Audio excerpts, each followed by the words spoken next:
Hello, and welcome to the next conversation in my highly sensitive, wildly successful conversations. This one is all about how to use the power of your menstrual or lunar cycle to grow a thriving business.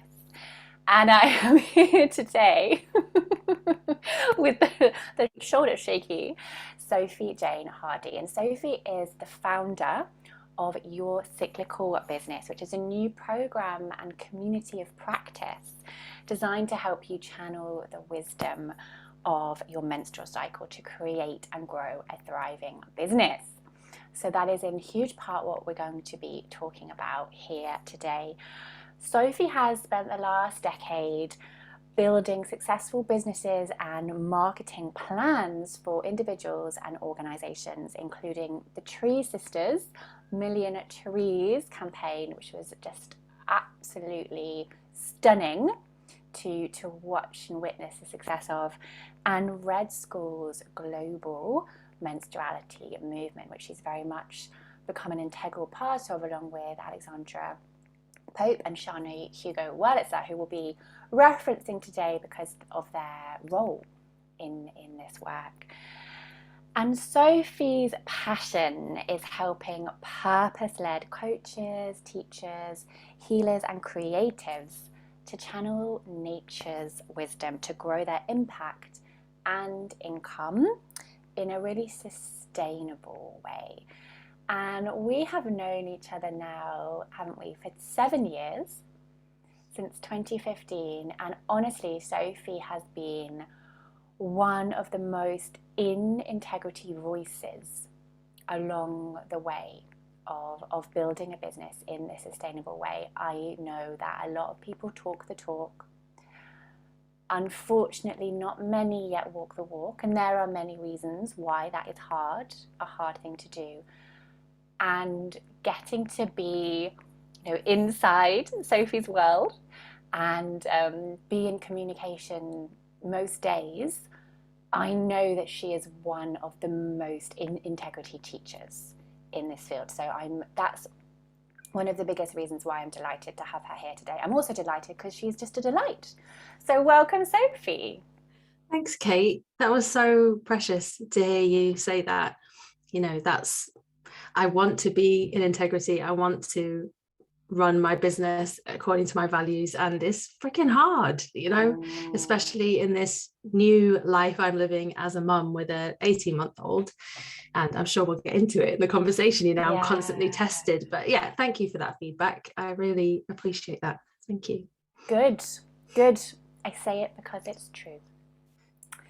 So I know that one of the ways you refer to our menstrual cycle, and just to flag it up, we are going to talk about what's the deal if you're not menstruating, if you're postmenopausal. So Sophie will absolutely touch on that. But for now, I know that one of the ways you refer to the cycle is as a stress-sensitive system. Can you say more about what you mean when you say that? Yeah, absolutely. So, yeah, one of the best things about the menstrual cycle is that it can show us when we're out of balance pretty quickly, pretty immediately. So sometimes that's on the physical level. So really heavy periods or missing periods or premenstrual rage to the point of like PMDD sometimes, or any other variety of physical symptoms. It can show us that our lifestyle choices are out of whack. And for me, where this gets really interesting is the subtle layers, which I'm sure the husps here will be able to get into with me. It shows the impacts of stress on our systems in a quite a refined way. So, there's so many ways that we could go into this, but if I'm pushing myself a bit too hard in my business, there's usually a couple of tender points in my menstrual cycle, which will help me go, okay, I've pushed it. I need to bring it back. Actually happened last night. I'm at the beginning of launching this new body of work. It's scary. And because I'm a highly sensitive person, it feels epic. You know, I feel like I'm Frodo going out with like to take the ring back to Mordor. And it's like, and you know, really it's just a new course. So I can have a reality check. But to my nervous system, it feels huge. So last night, you know, I've been working hard. Artie's been waking up at 5 a.m., which is not the time I'd like to wake up. And I've just been pushing it. And last night, you know, I've just tipped into the second half of my cycle. So the via negativa, as Alexandra Pope and Shani Hugo Wurlitzer have coined, it's the second half of the cycle.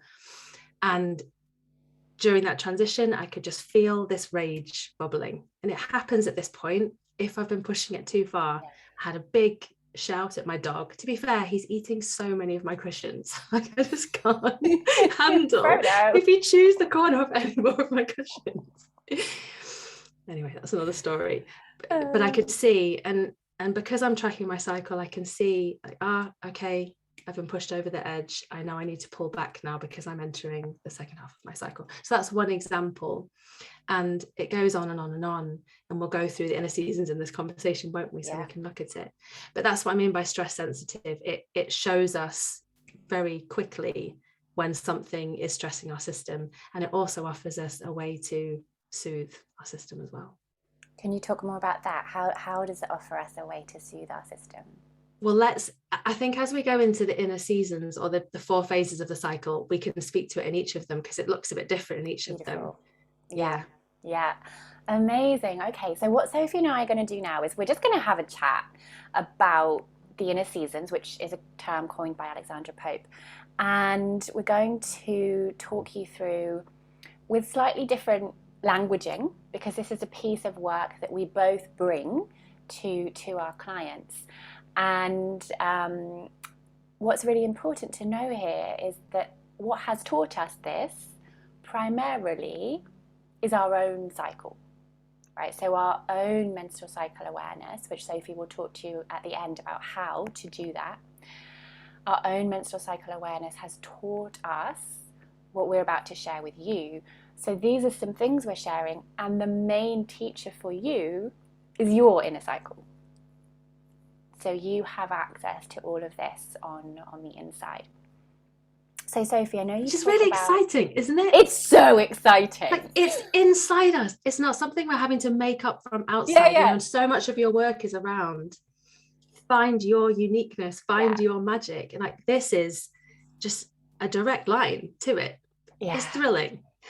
Yeah, it's thrilling. I love your excitement about this topic. Oh, I have to just tell you this moment that was so revealing for me last week. I went to this networking event, very different to my normal kind of networking event. There was a room full of financial advisors and lawyers, right? Not the healers, teachers, coaches, guides, intuitives that I'm used to. And a lovely man from the stage spoke about women having cycles. Mm-hmm. And there was a gasp in the audience. And it made me realize where, for me, this is such a normal and integrated part of my life, my conversations. I don't even register like, oh, this is a bit weird or radical, but it still is. Yeah. It's still, there was this gasp and then a sort of nervous, like / shocked giggle. That it had been said out loud. Women's there's cycle. a massive legacy of shame. It's really important to name it, because there's probably really people sitting here listening going like, oh, do I want to listen to this? Is this relevant to me?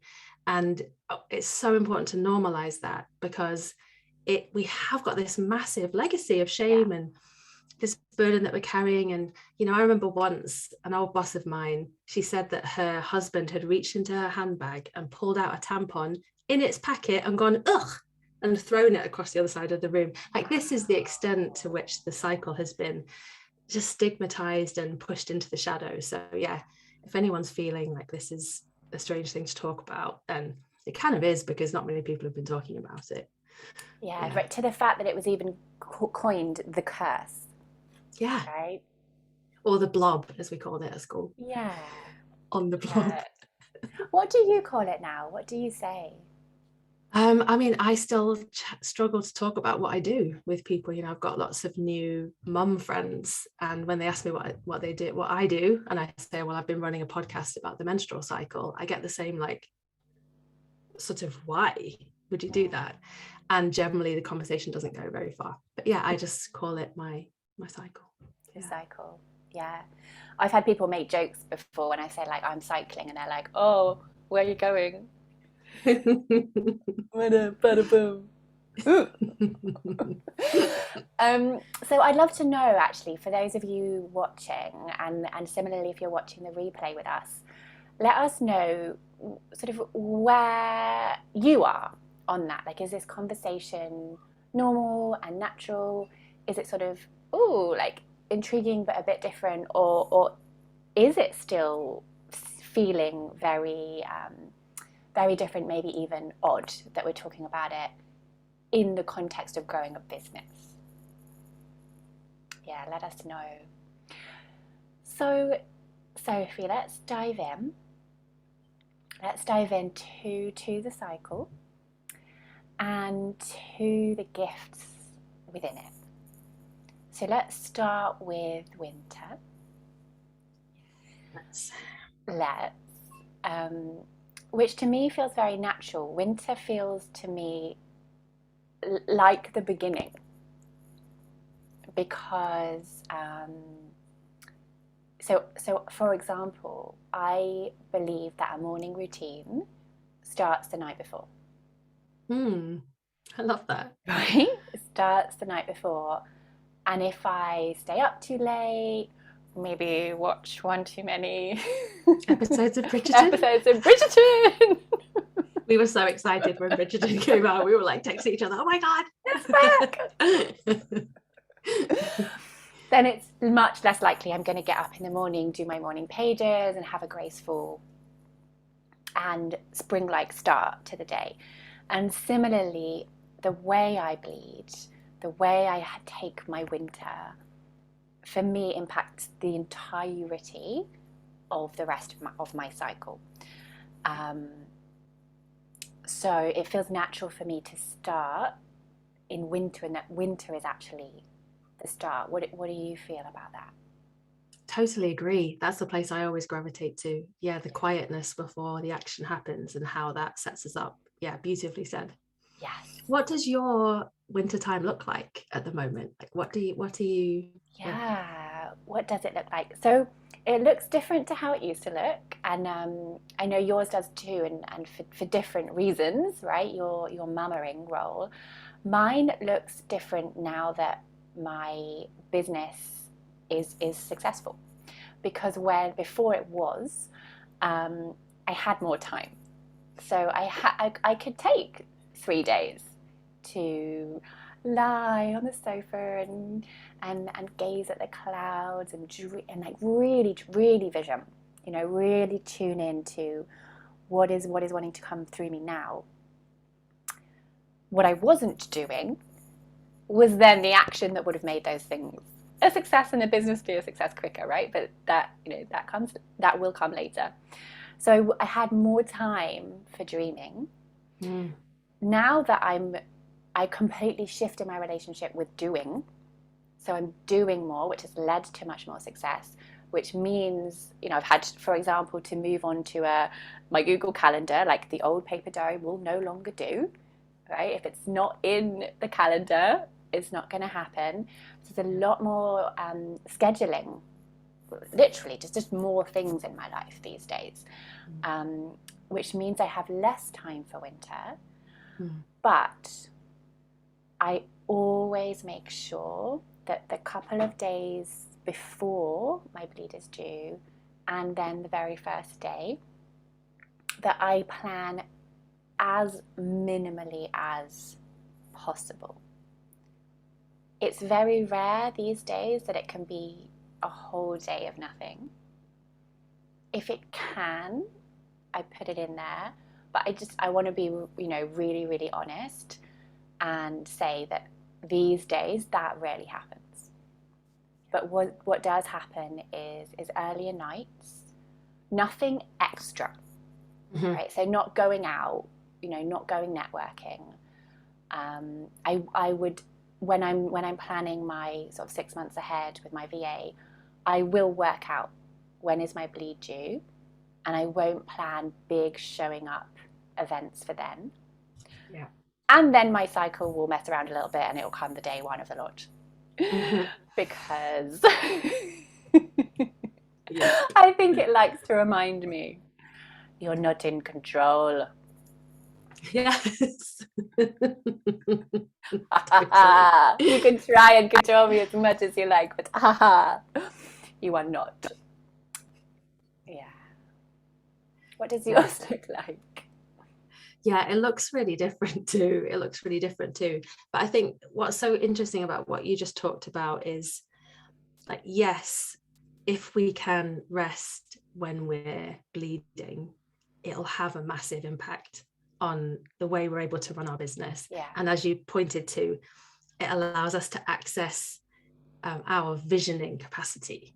So our capacity to let the world fall away for a while and come home to what we're about, what we really love, and why we're here in the world, and why we're running these businesses in the first place. Because it's a big decision to run a business. Huge. It changes the course of our lives. It Yeah.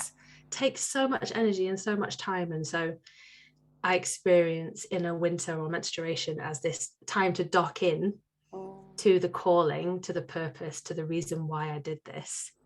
And then from that place, visions, ideas often come, usually in the bath, like the bubble bath when I'm bleeding is such a potent time. I have to have my phone next to me, and I actually often record a voice message to myself about what I'm dreaming into. And it's so nice to listen back to throughout the rest of my cycle, because usually my voice is low, my voice is slow. And the atmosphere is so restorative. I record it and then I listen to it to plug myself back into that resource. It's such a resource. Yeah.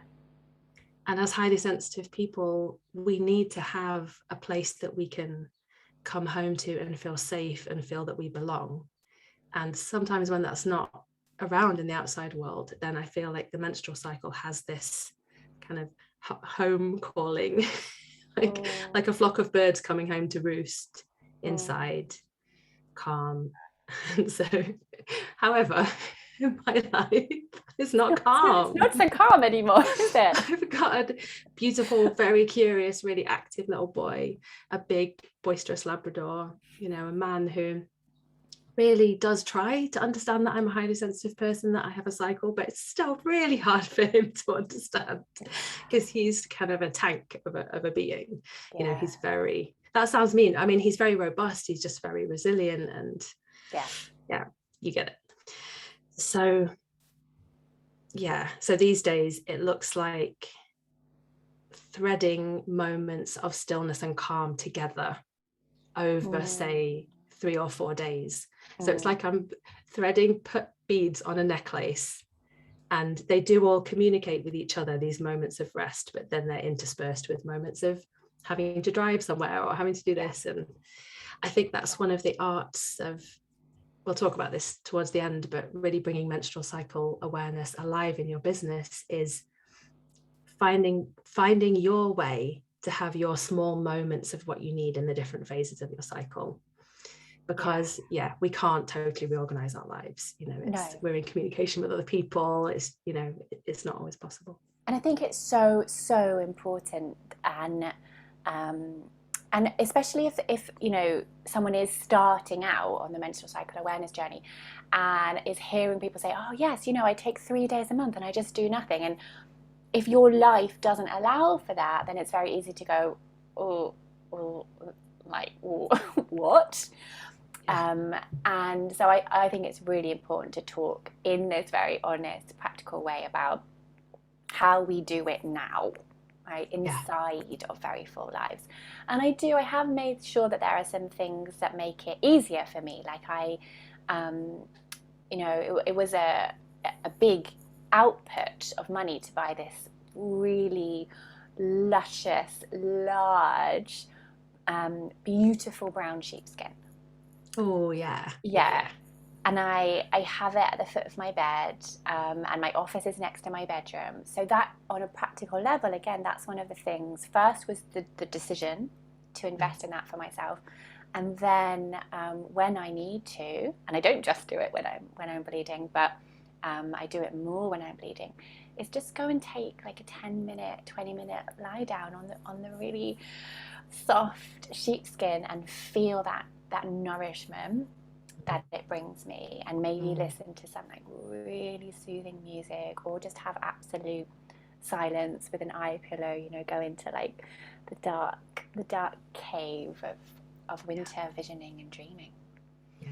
And even 10 minutes of that makes a massive difference. Yeah. It creates a different momentum for the months to come, doesn't it? Yeah. And to bring this really alive for the highly sensitive, highly sensitives, us and everyone listening. Yeah. I feel like one of the core powers when it comes to the menstrual cycle and business is that rest in winter allows this nervous system reset. So there's a settling. Do you experience this, like a settling that happens inside? It's almost like the blood is like an anchor that pulls my awareness out of my head and out of whatever is happening, and down into my body, and everything slows down. And even if I don't get long periods of rest, I feel like there's a reset that happens, and that creates this ground of safety and trust, really, in myself and in what I'm doing, that is very renewing and can support for the month ahead. Yeah, beautiful. And you know, just a note on the slightly different languaging that we're using. Like Sophie talks about them as these powers. So in winter, it's the power of visioning, and I talk about the courages, because I believe that to live in this way, which is completely wildly opposed to the linear go, try and do exactly, you know, measure how endless much you can get done in a day. Yeah, exactly. And measuring your worth by how much you get done in a day. This is part of why this is still radical, and it's part of why it's a necessary conversation whenever we talk about self-care. And it's part of why it's a necessary conversation when we're talking about building businesses from gifts which are different. Yeah. Right? Require us to be tuned in, trusting ourselves, trusting the vision. So for me, when I'm teaching about the courage required to live in winter, you know, it's the courage to dream, right? The courage to dream a new dream. What else is possible? And just because this is how things currently are doesn't mean it's how they have to be going forward. Yeah. So part of my vision for the world is this collective dreaming that we all do of what is possible. And what I've noticed, which is so magical over the years, is whenever I lead clients into this phase, into dreaming, their visions for our future world are so similar. Right? No one dreams of a world where there's more war. We all have the same dreams, the same desires for a world where there is more courage to do it your way, to listen, to tune in, more kind conversations, right? More real connecting. And it's so powerful to hear these wild voices all seeing the same thing as possible for our world. So beautiful. So beautiful. Can I share a story? Yeah, of course. That the other big gift for me of winter, I'm so with you on the visioning and dreaming. What a gift to the world when menstruating people rest, because they can bring more of those visions and those dreams alive. But the other thing that happens is this renewal, this tanking up, this plugging into the calling and getting like juiced up for the month ahead. And I had a dream a few months ago in I mean, if you're really interested in this, I really recommend reading Wild Power, because Alexandra and Shani speak about the 5 chambers of menstruation. So there's different phases that you can actually move through and explore in menstruation. And one of them is renewal. And when I was in my renewal chamber, which I can always feel, because I just feel like I'm being hugged by life. And it's so beautiful to have that every month. What a gift to have that every month. And I want to name that if you have really painful periods, this can sound very far-fetched. Like, my periods do not feel like I'm being hugged. Thank you very much. I'm dealing with a torrent, or it's very painful. Yeah. So I don't want to belittle that or diminish that. You know, it can be, periods can be incredibly challenging. Yeah. And I've had lots of pain in my life, but not so much now. But yes, I had this dream where I was in my underwear on stage in front of hundreds of people, which is basically, well, most people's nightmare situation. And I was belting, I had a microphone, and I was singing full pelt a song from the Moulin Rouge soundtrack to this audience. You know, I'm not a singer. I love singing, but I felt so good, and then the crowd all stood up, and I got this massive standing ovation in my dream. In your underwear. In my underwear, totally exposed, and it was this real infusion of affirmation of my being, not of what I do, not of what I'm producing, but of who I am. And I think that's the resource that I'm pointing to that can keep us going through the rest of the cycle month, through all the challenges that come in business of, you know, no one coming to your webinar, or like having 10 client sessions when really you only need to have 2, or, you know, criticism that can come online, or our own inner demons and the imposter syndrome. You know, this affirmation of our being that can happen at menstruation is a real asset for us. I love that your psyche gave you that inner affirmation. What a dream to have created for yourself. Just standing applause for your being. That's beautiful. That's so beautiful. So let's talk about spring. I feel like you and I could talk about winter forever. So spring, what's the power that you talk about in the spring season of the cycle? Yeah. So the spring phase is when you're coming out of your bleeds, you stop bleeding, and then you're entering into the pre-ovulatory phase, so before you ovulate. And the powers here, I mean, I'm in an interesting process with this, because I feel extra sensitive in my spring ever since becoming a mum, basically. Well, I'm getting my periods back after breastfeeding. So I'm in a new negotiation with this. It's sort of my challenging spot. And as a highly sensitive person, you know, it might be the same for many people. I feel very vulnerable. I feel exposed. I feel like I just want to stay in my cave. I don't necessarily want to come back out. So that's more about the vulnerabilities. But in terms of the powers, there can be this fresh surge of energy, and hormonally there is, you know, a surge of different hormones that kicks in. And that can awaken this spirit of play, of innocence, of like being able to just splash around and make a mess and come up with new ideas that you might never have found before when you're being serious or focused. Or it's the like inner magical child, letting them to come out and play that maiden self that climbed trees and played football with the boys. That's me. And, you know, liked playing with the bunny rabbits in the garden, whatever you love doing, splashing in puddles. That kind of energy of seeing the magic in life, seeing the joy just for joy's sake, like letting all of those things be streamed into your business.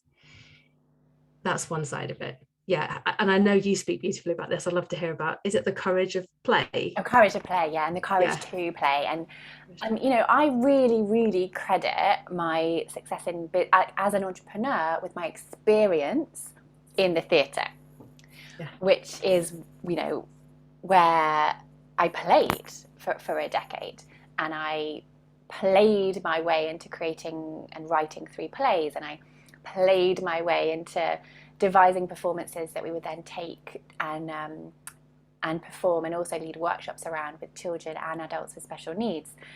And so that ability to be in the moment, responding to whatever you're getting and making none of it wrong, right? The classic, it's such a classic, but the yes and, right? Yes and, yes and. As soon as you give a no, that you've stopped the play, right? And when I entered the world of entrepreneurship, I saw so many no's What like? in the inner minds of Yeah. people trying to start stuff. Like, oh, I can't do that because that won't Yes. work because, right? Yes. Yes. Yes. Yes. Versus, okay, so I've never done that before. How might I start? Right? How could I make that work? How could I give myself the opportunity at least to see if this might work? And this is what I see people doing a lot. And this we'll talk about autumn obviously when we get there. But people have an idea and then they skip straight to autumn. Yes. Right? Straight to criticizing it when there's nothing yet there to criticize, or better, critique, right? Effectively, intelligently, kindly critique. Yeah. And so people will go in the dreaming space of winter and then run to autumn and criticize it. Yeah. And then the idea has no breath, Mm-hmm. right? Has no opportunity to live. Mm-hmm. And that's one of the reasons I'm so grateful for my experience in the theatre, improvising, devising, also as a clown, because it taught me so well how to play. And I kind of, I've never forgotten the power of play, but it's only in the past couple of years and more that I'm deliberately, consciously bringing it in as a, you need to play, Mm-hmm. right? Yeah. That is what you're missing. That is Yeah. why your business is not taking off. Yeah. And I think innocence is just frowned upon in polite adult society. You know, it's this naive even has judgment to it, but this innocence, this youthful vigor, this let's just try it out. Like I love hanging around with 20 somethings and teens because they're not jaded, they're not cynical about what's possible, and that's a superpower. Like I love the way you lay it out. That's so clear. I think Good. another thing that people do is they skip to summer. They skip to Yes. like full power doing an action. And the other sort of nuance in inner spring that I'm really working with at the moment is the need to go tenderly in inner spring, the need to really pace ourselves, and that this is such a skill to hone. You know, if we're going to take the dreams from winter and actually put them into action and then take them through the autumn critique phase, then we have to let them become themselves in inner spring. And for anyone who had a challenging maiden phase of their life or younger phase of their life, this springtime can feel very tender. And I think that's what's going on for me. I'm more aware of the challenges I had when I was in my younger life, and I must be working on sort of healing them at a new level. Yeah. Perhaps now that I'm a mother. And so now as I enter my inner spring, but also as I experience the new beginnings of anything. So for example, this course that I'm creating, Your Cyclical Business, which is going to be launched soon, it's the springtime of it. And it's really difficult. I'm having to hold myself so lovingly and go gently. And I think why this is relevant for highly sensitive people is when our ideas start to meet the world, you know, when we come out of the dream phase and start to meet the world, we need to put things in place that help us to hold ourselves as that process happens. Yeah. So for me, that looks like currently a very small, quiet life. Like everything else in my life has just had to slow right down, come down to the ground so that I can, you know, like yesterday, I cooked a roast dinner that's going to last us for the whole week. Right. Yeah. That's me. I'm not in the spring phase of my cycle, but that's me going gently in the spring phase of this project. And this is another reason why the menstrual cycle gets really exciting, is you can bring out the teachings and apply them to any creative process. But that's another conversation. We'll have that another day. I like to think in this phase of those, you know, in the spring, literally in the spring of the year, there's little unfurling ferns. Yes. And they're so tender. And it's that time in when you're bringing your ideas from dreaming into the world that it's so important to be very, very careful about who you share them with and where you share them. Because if you imagine there's little unfurling ferns or like a sea of bluebells, and then a big, heavy, stompy, that doesn't meet my reality boot comes, they're gone. They're gone, right? It's the time when they need attention, the right kind of attention, the right kind of, just the right amount of sun, just the right amount of water to give them the most possible chance of coming to full fruition, right? Which is then the summer. So do you want to take us into summer? What's the feel of summer? When is it in the menstrual cycle, and what's the power? Yes. So, I mean, this looks different for each of us. And I love Alexander and Shani, the way they call it the big red rule. You know, we're describing a kind of archetypal pathway here. But for some people, they might have their own way of experiencing these seasons that is quite different. And the most important thing is that each of us does this walking ourselves home into the experience we're actually having, which is why actually tracking your cycle day by day is the most important thing here, because our own cycle experience trumps anything else that we might be saying right now. But for many, and I think for you and I, inner summer is the phase around ovulation. So for some people it feels shorter, for some people it feels longer. For me, I'd say it's from around like day 8 to, oh no, not day 8, more like day, I'm thinking spring, more like day 12, 13 to 18. It's quite short for me because I get into my inner autumn, which I have a great time in, but we'll talk about that. So yeah, summer is when this ovulatory energy is happening. So for a lot of people, it's when it's easiest to be out in the world. It's easiest to be talking, connecting, communicating, expressing, doing webinars, being on stage, letting yourself be who you are publicly. For many people, it's easier. For some people, they find the surge of energy overwhelming and they actually feel further away from themselves, and then they come and bed into themselves in the second half of the cycle, which is more my experience of late. But I think either way, and I know I'm sure this is how you teach it, the summer brings us home to our unique way of shining. So my way of, like, I don't like being on video. This is hard for me. My way of shining is being on a podcast where I can just speak to people, or writing. When it comes to actually doing the work in my business, I don't do a lot of video. Some people, like our Kate Wolf thrive on stage, and I'm like, oh my God, you're speaking to how many people? It freaks me out. But I think one of the beautiful things about summer in business is using the ovulatory surge of energy to ride our own wave of who we are and how we want to express ourselves. Yeah, that's a really, really beautiful way to express it. I love that. So in summer I talk about the courage to create, the courage to bring something into full fruition, and that something might be a new project, a new offer. It might be a whole new business, and it might be a new iteration of you and who you know yourself to be.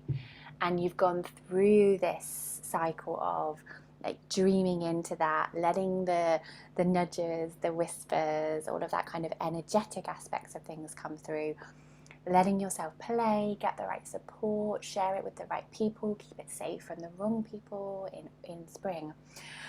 And then there's just suddenly this feeling of arrival.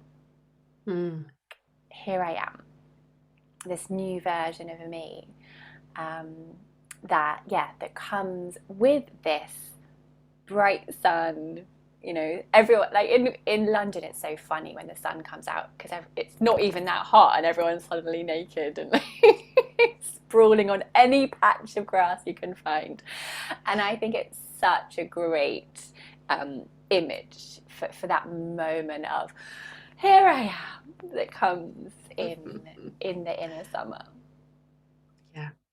Yeah. There's an important note, I think, for highly sensitive people is sometimes that high, that summertime ovulatory high can be intoxicating. And we can be superwoman for a few days or, you know, super person for a few days. And then if we're not careful, we might accidentally put that summer energy in charge of our schedule for the whole of the next month. Yes. And then we're screwed because we're not going to have this much energy for the rest of, you know, for the whole of the cycle. So my rule is never put in a summer in charge of your diary. Absolutely, such a good point. Who do you put in charge of your diary? Well, I think the beauty of cyclical awareness is I basically put whoever's going to be in charge in that phase of my cycle. I mean, and my cycle's not as easy to predict as it used to be. And I think this is important to note too, that for people who are listening and going, I can't really plan this way because sometimes my cycle is 23 days and sometimes my cycle is 35, which is where I'm at the moment. Because of lots of reasons, health conditions or ending breastfeeding and getting your cycle back or coming off the pill, it can take a while for the cycle to settle, in which case it's more about adapting. It's finding your way to work with the energy you've got in the experience that life is giving you. Like when you said at the beginning, sometimes I'll be doing something really big and my period will just surprise me. It's like, okay, how do I bring my menstrual dreaming spacious mind into like hosting this meeting right now? And or how can I hand some of these things over and take some space? You know, it's those things. Yeah. I actually love you brought us back to that because it's so important, and for me I think it's another way we get to, you know, radically tell new stories, because so often I'll hear clients say, or you know, I didn't do my life because I was tired, right? Or I didn't do it because I was in a low mood. And yes, sometimes that's a message from your body to rest and not do the doing. Sometimes it's an opportunity to break through what we think showing up has to look like. Totally. Yeah. I had this the other night. I thought, Sophie, I just jump on Instagram stories and make a video about this webinar you're doing. Just do it. And I was like, but my hair looks crap and I'm tired. But because I was in my inner summer, I could push through all of that crap, I'll call it, because it was in that instance. And I did it. And I don't look back and think, oh wow, that was great. You know, I was so clear and lucid and I looked amazing. No, I didn't. But who cares? I put myself out there. You know, it needed to be said. There wasn't another time to do it. So yeah, it's that it can give us some wind in our sails to just go forth no matter what. No matter what. And I've had some beautiful experiences of really, really, really not feeling like doing something. I know in the past, and I know this is one of the main reasons why, you know, I struggled, my business struggled to grow for 3 years, is I would let not feeling like it mean I just didn't do it. But I've had so many beautiful experiences of not feeling like doing it, showing up anyway, and it being, I'm about to swear, so if any children are here, put your hands over their ears, super fucking magical. Mainly because I was either just like so tired that I just had no filters, would just say the thing, or because I was in my inner winter and let myself be. Like, didn't try and look like summer, but let myself be in my winter, dropped in, tuned in, slower maybe.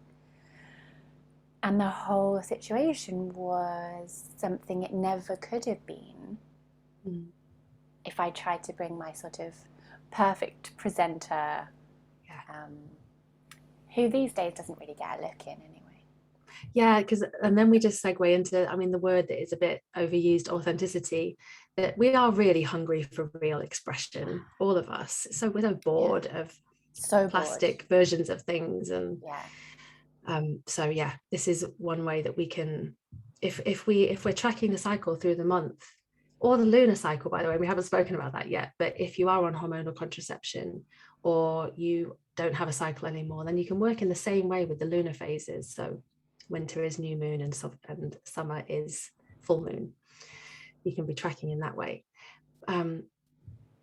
Lost my thread because we're in summer and I'm just flying away with myself.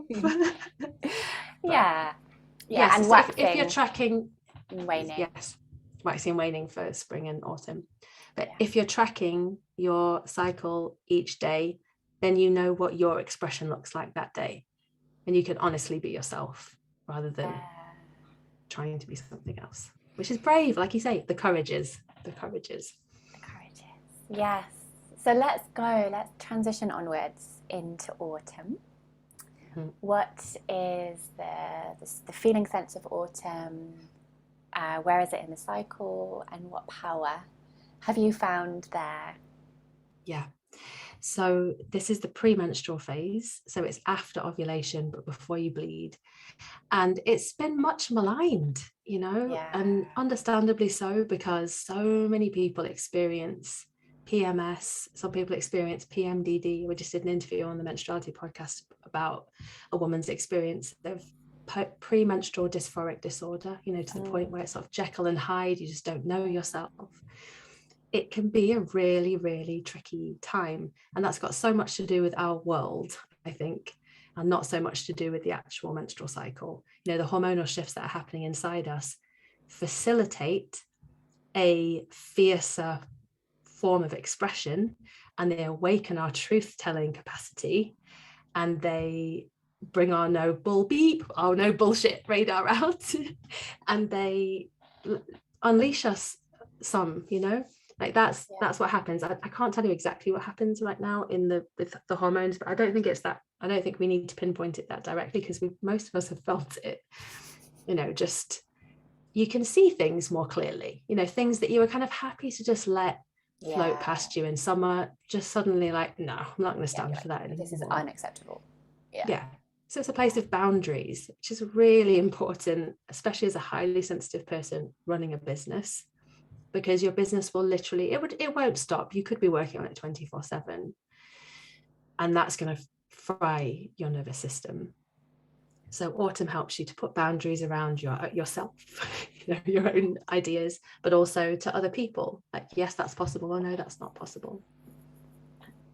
And I really think it allows you to be your own best business coach, because you can bring your eagle-eye view to your business and see, well, do you know what, that isn't working, I can prune that back, or hey, we need to put more attention there, or how wow, that really worked. It's a time for reviewing. And absolutely.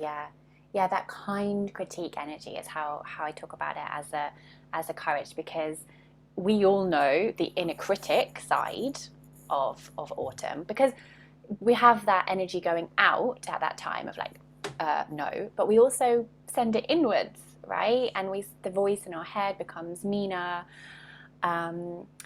So there is this courage that is both available and also required at that time, to be able to pull back and look at what we've created, in summer, and look at it objectively and kindly, and say, oh yeah, that bit really, really worked, that bit didn't. Mm-hmm. Right? And I do need to do some editing, some tweaking, some refining. And I think people, hi Artie. Our amazing childminder with Artie and her daughter going to bed, going to their nap. Jealous. I want a nap. I want someone to put me down for a nap. And I want an Artie cuddle. Yeah.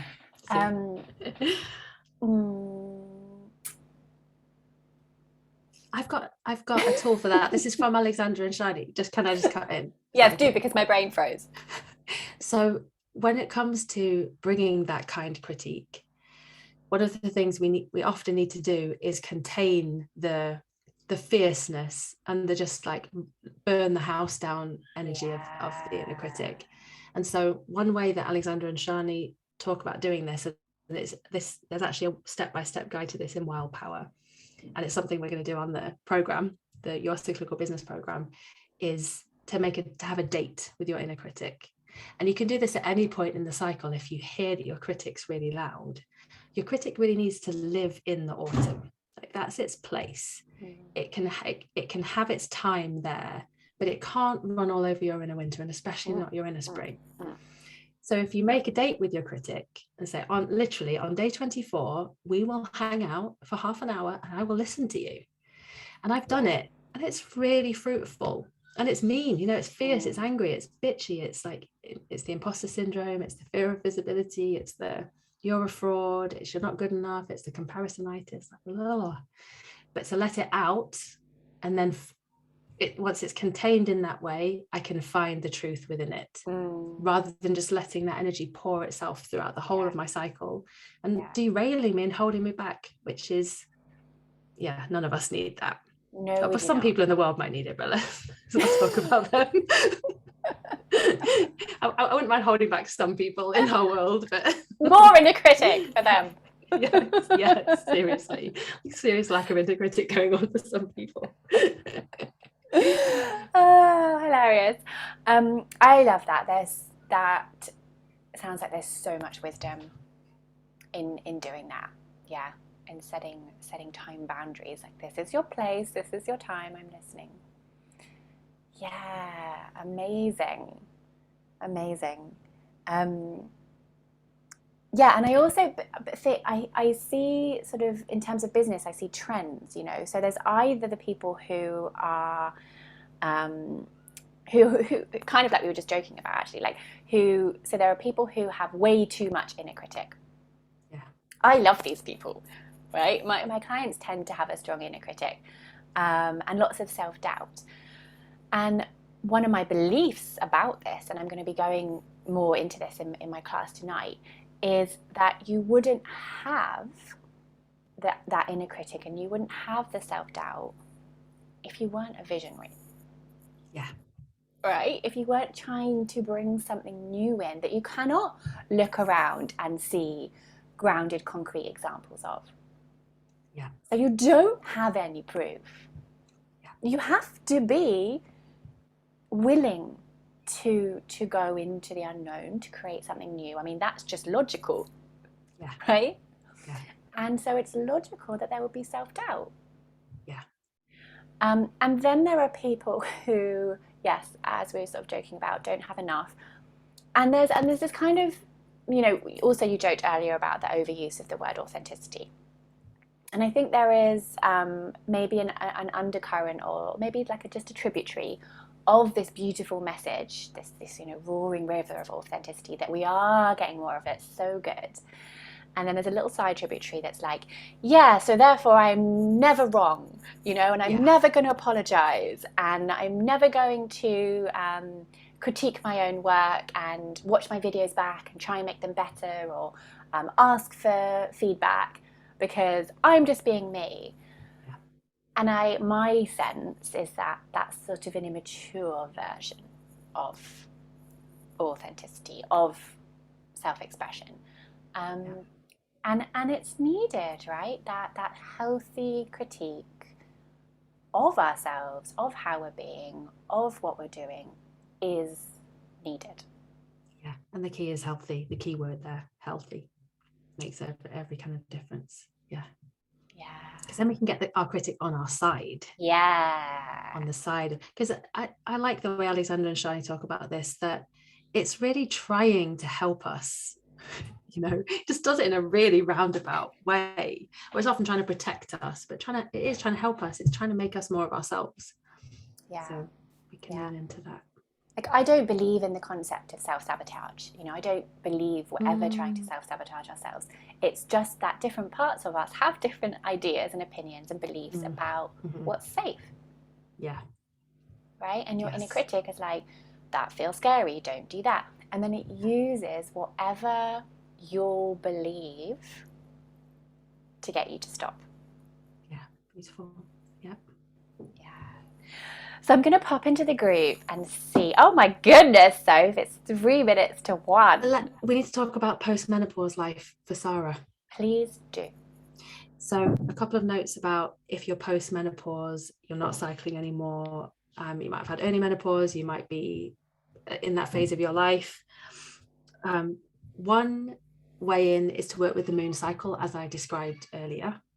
However, there is, I don't know this directly yet, I look forward to knowing it, but there are powers of postmenopause life and the initiatory power of the menopause journey itself, which are present and are working you. So I want to point you to a resource there of Alexandra Pope, who's the founder of Red School, who we've been talking about a lot today, because she and Shani taught us about cycle awareness.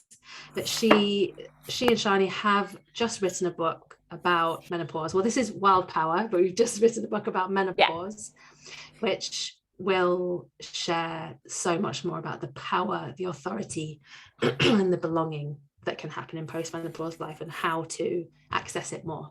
So I would, humbly bow and say this isn't my direct experience and pass over to Alexandra. Yeah, and we've got some good podcast episodes actually on the Menstruality podcast about menopause that could be a good resource. Wonderful. So for women who are cycling, thank you for signposting that as a resource. And for women who are cycling, how do you recommend that they practice menstrual cycle awareness, and specifically as a highly sensitive being? Yeah. Take your journal, which I know you have, everyone here, because we all do, highly sensitive people. I have like our secret code. 45 journals from my life. Yeah. It begins by tracking the cycle day and noticing how your mood is, how your physical energy is. But you can expand that to have a little journal entry for each day.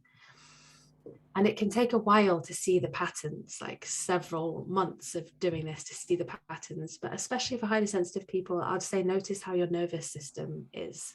Because I think for so many of us, our nervous systems get flooded quite quickly and easily. Would you agree? Like, this is my experience. Oh no, mine's totally just calm all the time. So, mine gets flooded so easy. Like if a noise is too loud, So, or if two people are talking at the same time. I can't go out for dinner with more than one person. It's just I'm not capable of it. I can't do it. Such a hermit. So tracking your nervous system and seeing how that changes through the cycle month, and then seeing how you can take care of your nervous system through the cycle month is a really powerful lens in, I'd say. So you're noting your day, how you're feeling, and just doing that over several months and then looking for patterns. And it's great to have allies in this. So I'd recommend basically joining Kate's program or my program. Yes. So both. Talking of that, tell us. So because we are coming towards the end of we are at the end of our time. Tell us about your upcoming class. Yeah, so I have a webinar next week called How Your Menstrual Cycle Can Help You Create a Thriving Business. And we're going to be talking about this. We're going to be talking about how each of the inner seasons help you to access your strengths and tend to your vulnerabilities as a business owner, and how you can ride off this initiatory power of the menstrual cycle to enhance every aspect of your business, your way of running your business, the experience for your clients, and then the impact of your purpose and your calling in the world. Yeah, and that's all to promote your cyclical business, which is starting in June. Amazing. It sounds wonderful and really, really needed. Really needed, so that we can step off that linear path of go and come back to a more natural, restful, easeful, sustainable way of being and being brilliant. I think it's just one final note. It's really good to remember that the whole of life is doing this. It's only really our human culture that's stepped out of it. So the birds, the trees, the plants, the rivers, it's all living cyclically. So we need to catch up. The moon. Yeah. That's really funny. That's an interesting perspective, isn't it? We're behind. Get with the program. Get with the, come on. I love that. Yeah, beautiful. And my class, I'm doing it a couple of times this week so that there are opportunities for, different time zones, etc. The first one is tonight. It's tonight. And it is on claiming the gifts in your sensitivity and then using them for purpose and profit, which, over time have become very clear to me that they are the two things that I'm obsessed with. I'm obsessed with purpose and I'm also obsessed with profit, because good money in the hands of people like you who care, and money made through sharing your gifts so that you get to spend your time honing your craft, like from those hours, in the field, doing the work instead of having to go elsewhere, make it elsewhere. Money in the hands of those people changes the world, right? Because whether we like it or not, money does lend power. It lends potential, if you choose it, more visibility. It also means you can hire support, which is such a big one. And it means that you then don't have to do it all by yourself. So that's what we're going to be talking about starting tonight. And Megan, if you could drop the link for that in the comments, that'd be wonderful. And also for Sophie's class. If we don't have it now, we'll get it later and we'll pop it in. Oh, well, it's been gorgeous to spend my Monday lunch chatting with you. Do you have any final words you want to share? Yeah, I mean, I would go back to what I shared at the end there, which is, this cyclical intelligence is 100% alive in everything around us. And this is a case of coming home and settling into ourselves and our bodies. And it's a resting back into ourselves. It's not something else to add to our to-do list. It's a turning towards ourselves. It's a new way of loving ourselves. It's a new way of taking care of ourselves. And it's a new old way. And if we need any inspiration, just look at the whole of the natural world. Beautiful. Just right note to finish on. Yeah, settling back into nature as teacher. Well, thank you, Sophie. It's been a real joy to dive into that with you. And anyone watching now or on the replay, please feel free to tag Sophie or myself with any questions that come up as in response to our conversation. All right, Sophie, thank you again. Thanks. Lots of love. Bye for now. Bye.